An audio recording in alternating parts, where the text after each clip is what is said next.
discover the best of Lisbon in just 3 days? Join us as we explore the vibrant streets of Portugal's capital, from the historic Belém Tower to the stunning views at Miradoura da Senhora do Monte. We'll uncover hidden gems like the enchanting Alfama district and treat your taste buds to the city's culinary delights.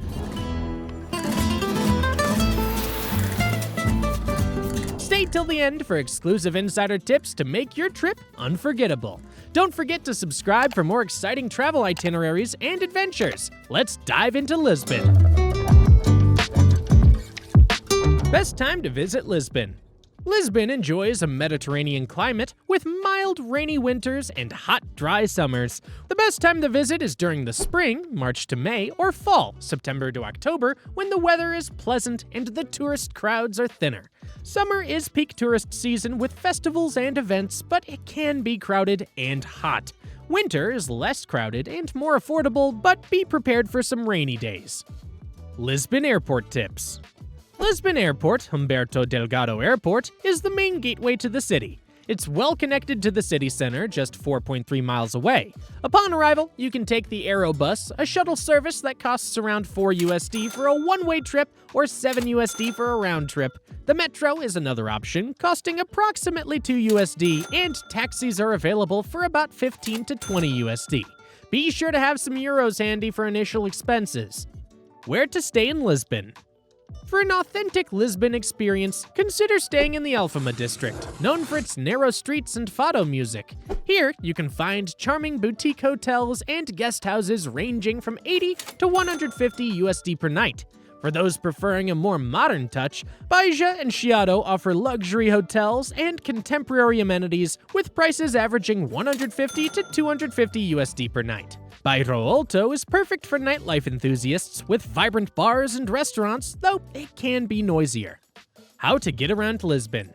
Lisbon's transportation system is both efficient and affordable. The Viva Via Gem card is a must-have, offering unlimited travel on buses, trams, and the metro for around $7 per day. Alternatively, the Lisbon card provides free entry to many attractions and unlimited transport for $22 for 24 hours. For a unique experience, ride the iconic Tram 28, which costs about $4 per trip.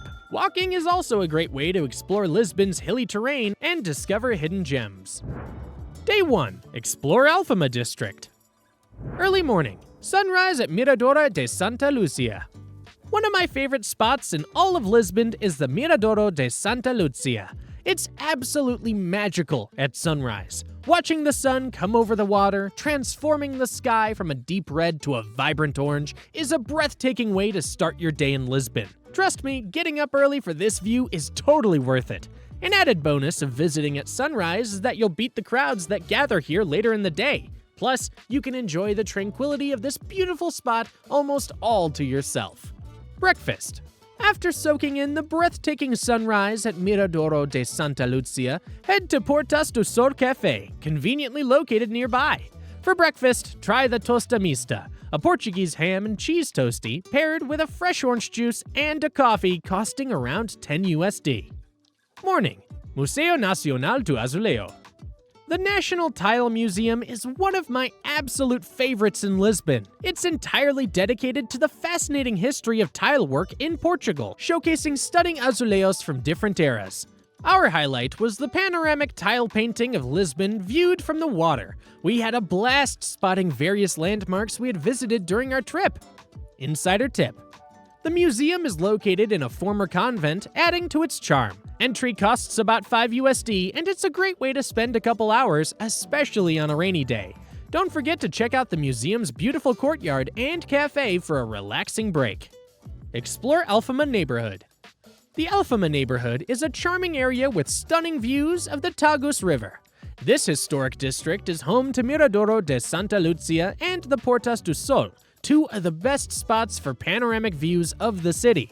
Alfama is also the heart and soul of fado music. You'll often hear its soulful melodies wafting through the streets, especially along Rua de São Pedro. The best time to experience fado is during dinner, where you can enjoy a 3-hour feast with live performances. The atmosphere is especially magical on weekends. Insider tip. For an authentic fado experience, head to one of the traditional fado houses in Alfama. They usually offer a set menu with the dinner and performance for around $50 per person. Be sure to make a reservation in advance to get the best seats. Lunch. For a delightful lunch in Alfama, head to Mesa de Frades, a charming restaurant located in a former chapel adorned with beautiful Azulejo tiles. Start with the ameijoas abul halpato, clams in a garlic and cilantro sauce for around $10, followed by the bacalhau bras, shredded cod with eggs and potatoes, a classic Portuguese dish costing about $18. Insider tip. Try to get a table by the window for a cozy experience with a view of Alfama's charming streets, and remember to make a reservation as it can get busy, especially during weekends. Afternoon. Convento de Graca and Miradoura de Graca. The Convento de Graca, also known as the Church of Our Lady of Grace, is one of Lisbon's oldest convents. Perched on one of the city's highest hills, it offers stunning panoramic views of Lisbon and the Tagus River from the Miradoura de Graça right in front of it. Best of all, there's no entrance fee. The convent itself is quite small, so you only need about 30 minutes to explore it. Mosteiro of São Vicente de Fora. In Alfama, be sure to check out the Mosteiro de São Vicente de Fora. This monastery not only boasts stunning tile work, but also offers breathtaking views from its rooftop viewpoints. I recommend visiting towards the end of the day because the view over Lisbon from the church towers, included in your ticket, is as spectacular as any other Miradouro. The monastery closes at 6 p.m. with the last ticket sales at 5 p.m. You can get your ticket at the admissions desk for around $5.50. Early evening, sunset at Porta do Sol Miradouro. The Portas do Sol Miradouro is a beautiful terraced viewpoint in the heart of Alfama, perched on one of Lisbon's many hills. For an unforgettable experience, head here at sunset and grab a glass of vinho verde from Quinosqui das Portas do Sol for about $5. Although it gets crowded at sunset, with a bit of patience, you'll be able to snap some great photos and even find a table with a view to relax before dinner. Dinner at Boa Bao. Boa Bao is a fantastic Pan-Asian restaurant located in the lively Bairro Alto neighborhood of Lisbon. I loved the vibe and food so much that we ended up going there twice during our trip. Some of our favorite dishes included the bao buns, especially the sea bass bao. Trust me, it sounds unusual but tastes incredible. The appetizer platter with a variety of delicious starters and any of the noodle dishes on the menu. Expect to spend around $20 to $30 per person for a satisfying meal. Boa Bao doesn't take reservations for lunch or dinner because it's so popular. People start lining up before the restaurant even opens. For dinner, I recommend arriving about 20 to 30 minutes before they open to snag a table without a long wait. Day 2. The Belém District. Breakfast. If you're researching Lisbon, chances are you've come across the delightful custard pastry, the pastel de nata. We've tried our fair share of these little cups of heaven, and you might be wondering, where can you find the best pastel de nata in Lisbon?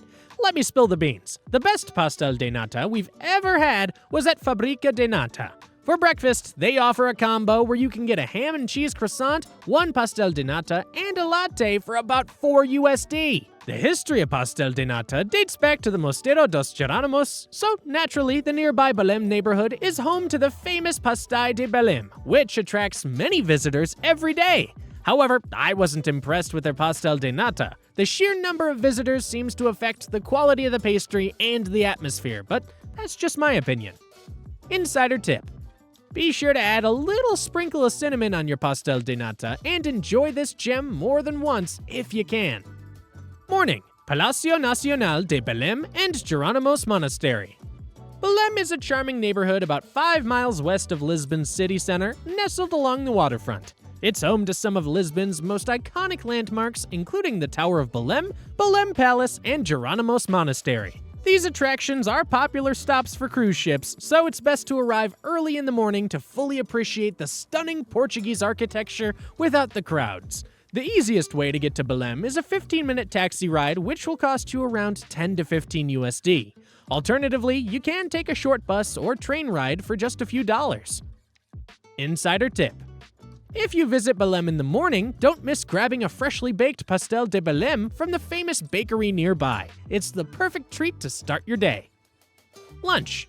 Not far from Belém, Sud Lisboa is a modern restaurant and event center with an unbeatable view of the Tagus River. We had a delightful lunch on the patio, enjoying fresh appetizers, an oxtail ragu, and a seafood pasta, all of which were incredibly fresh and delicious. While this restaurant isn't the cheapest option, it's perfect for a treat-yourself meal by the water and worth every penny. Expect to spend around 50 to 70 USD per person for a meal here.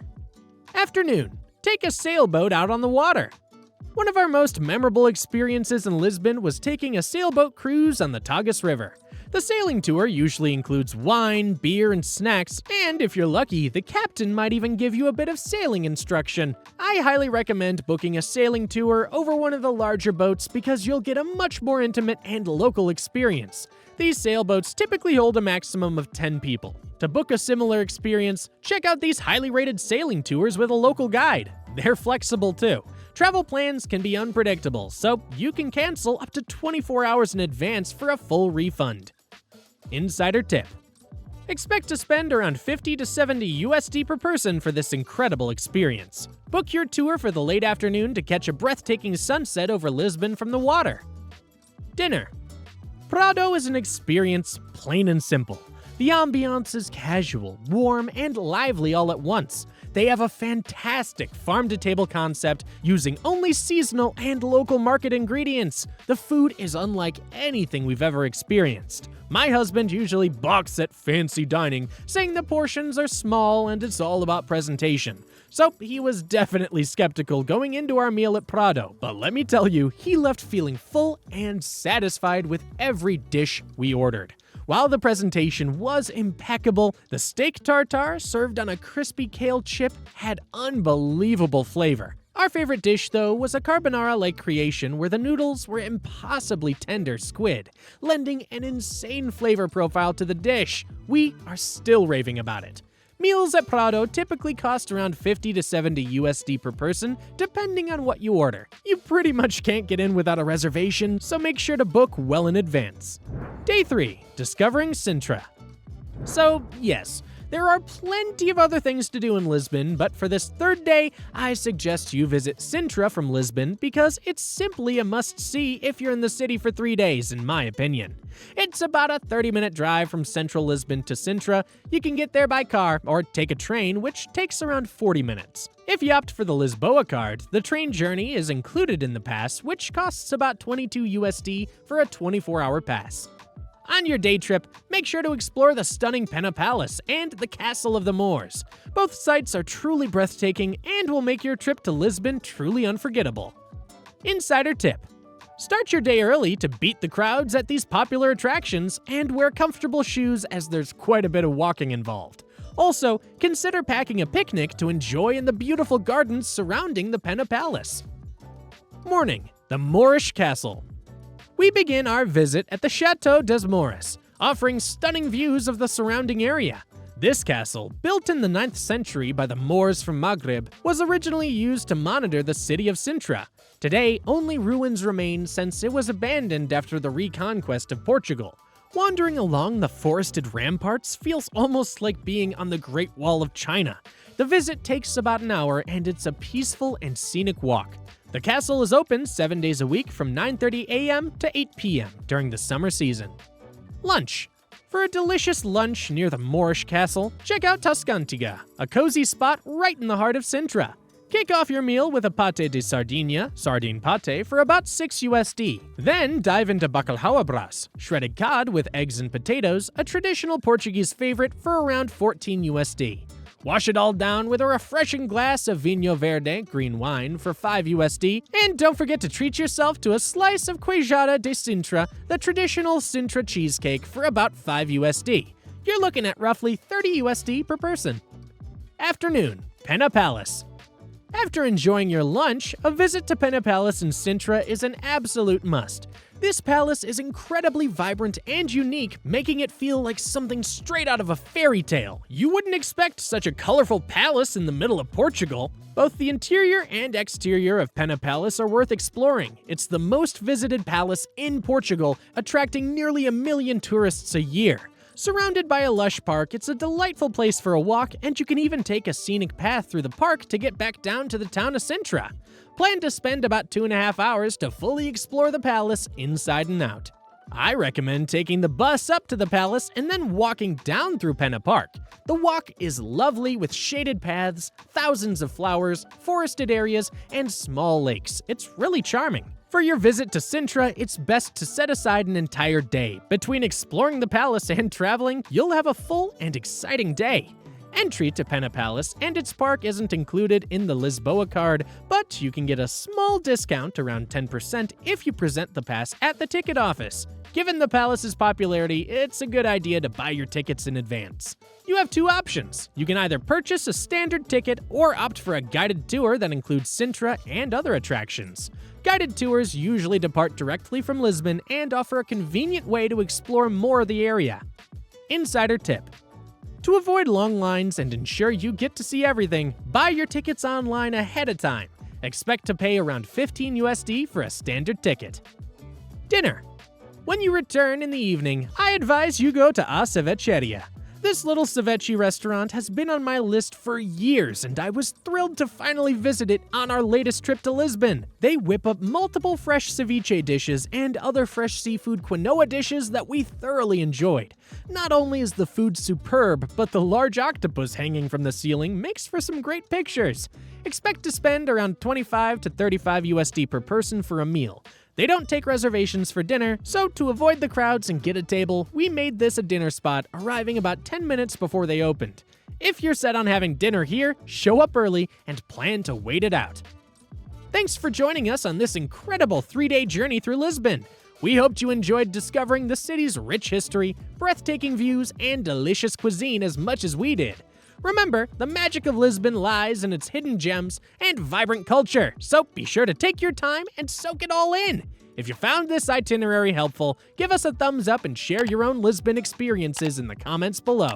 Don't forget to subscribe to our channel for more travel guides and insider tips. Until next time, happy travels!